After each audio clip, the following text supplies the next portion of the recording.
平時食即食麵食到悶，不如自己試下整一個簡單又好味嘅花雕雞麵先。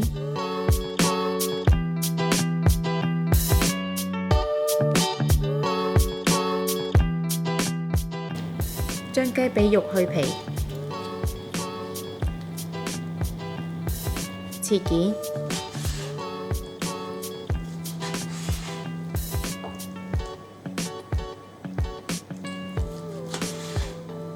加入生抽、花雕酒、生粉，醃10分鐘。煲1小煲滾水，加入麵線，煮至個人喜歡嘅軟硬度，盛起瀝乾，放喺碗中備用。喺鍋中加入麻油同薑片，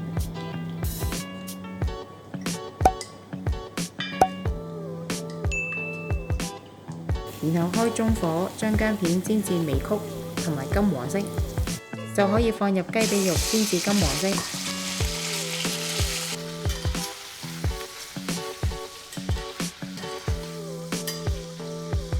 然後再加入1湯匙米酒、100ml 花雕酒、糖同埋生抽，之後再加入250 ml 水。最後加上杞子，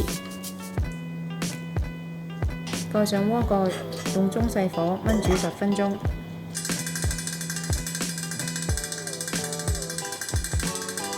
跟住可以將雞同湯淋喺已煮好嘅麵上面，就可以趁熱享用啦。